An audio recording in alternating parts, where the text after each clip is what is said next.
Hey everyone, and welcome. So, if you've ever wanted to actually talk about the past in French, you are in exactly the right place. Today, we're going to unlock one of the most crucial tools you'll ever need, the Passé Composé with the verb avoir. Let's jump right in and start building your first real past tense sentences. You know that feeling, right? When you're trying to tell a story in French and you just get stuck. You need to say something simple like I ate, or we decided, or even they saw, and you just draw a blank. Well, guess what? The tense we're diving into today is your golden ticket. It's the key to doing all of that and so much more. Okay, so the official name for this magic tense is the Passé Composé, and that name is actually a huge clue. Compound past. It just means it's made of a couple of different pieces, kind of like a Lego set. This is going to be your absolute go-to for talking about things that happened and are done. Finished, over. It's basically how you say I did, he saw, or we played. Super, super common. All right, now here's the best part, and I mean this. The Passé Composé follows a super reliable formula. Once you get the recipe down, you can just use it again and again. It's a real game changer. It really just boils down to putting a couple of key parts together. And here it is, the whole recipe right here. First up, you need your subject, the person or thing that's actually doing something. Next, our star of the show for today, the helping verb avoir in the present tense. This is crucial. And the final ingredient? The past participle. That's just a fancy way of saying we've taken the main action verb and given it a little twist to make it past tense. And that's it. That is the entire formula. Okay, so let's zoom in on that first building block. You absolutely 100% need to know the verb avoir, which means to have in the present tense. Think of it as your trusty sidekick, your helper verb. So for je, you use est. For tu, it's as. For il or elle, it's just a, and so on down the list. Seriously, this part is non-negotiable. Getting this table down is your first big step to mastering the whole thing. All right, so you've got your helping verb down. Awesome. Now let's talk about that second key ingredient, the past participle. This is the part that tells you what action actually happened. And the cool part is, for a ton of verbs, all we have to do is change the ending in a really predictable way. And check this out. For most regular verbs, this is just a super simple swap. You see a verb ending in or, like parler, just chop off that or and add an e instead. Boom, you get parler. For verbs ending in ir, like finir, you drop the ir and add an e, which gives you fini. And you guessed it, for R verbs like vendre, drop the re, add a u, and you get vendu. It's such a neat and consistent pattern, you gotta love it. Okay, you knew this was coming, right? This is French after all, so of course there are going to be some exceptions. There are a handful of really common verbs that just don't play by the rules. But hey, don't worry. The ones you see here are the heavy hitters, the ones you'll literally use every single day. For example, avoir becomes eu, faire becomes fait, and voir becomes vu. Just focus on memorizing this short list and you'll be covered for most of your conversations.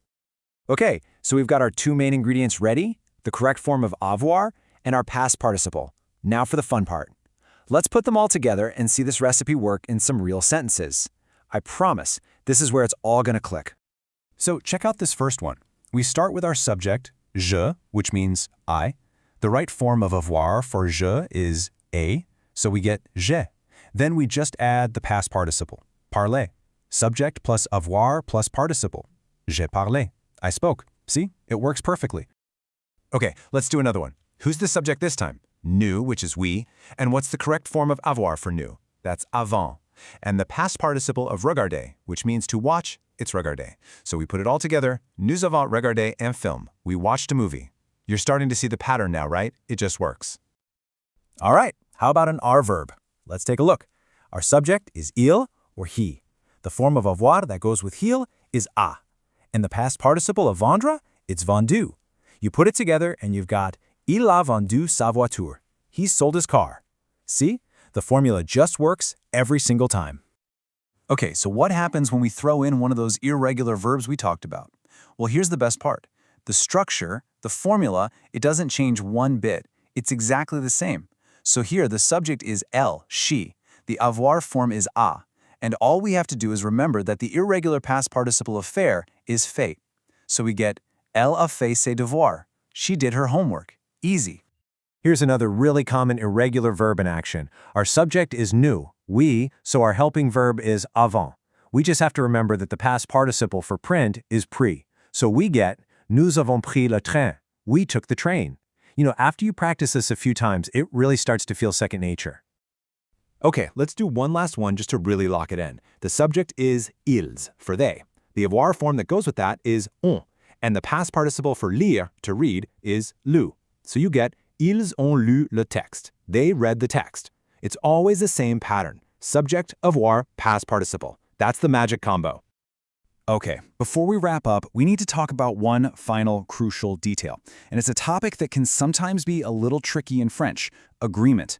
But trust me, when it comes to the Passé Composé with avoir, I have some very, very good news for you.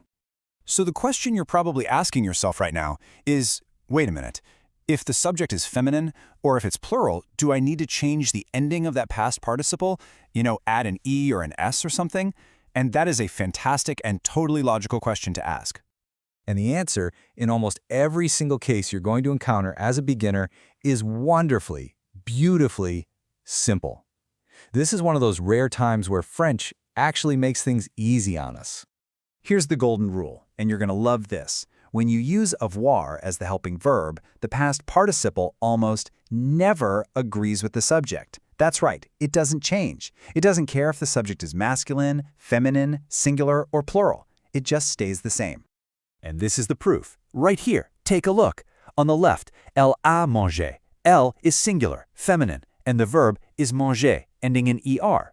Now look at the right. Elles ont regardé.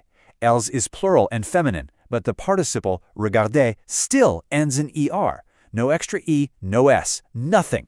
The participle doesn't change. Isn't that a relief? So let's just recap with a super simple checklist you can always come back to. First, start with your subject. Second, add the correct present tense form of avoir. And third, finish it off with the past participle. That three-step process right there is your ticket to talking about the past. So there you go. You've officially unlocked the secret to talking about the past with avoir for the vast majority of verbs. That's a huge step. But you might have heard that avoir is just one of two possible helping verbs in French. So that leaves a pretty big question, right? What happens when you need to use France's other helping verb, être? Well, that is a whole other adventure.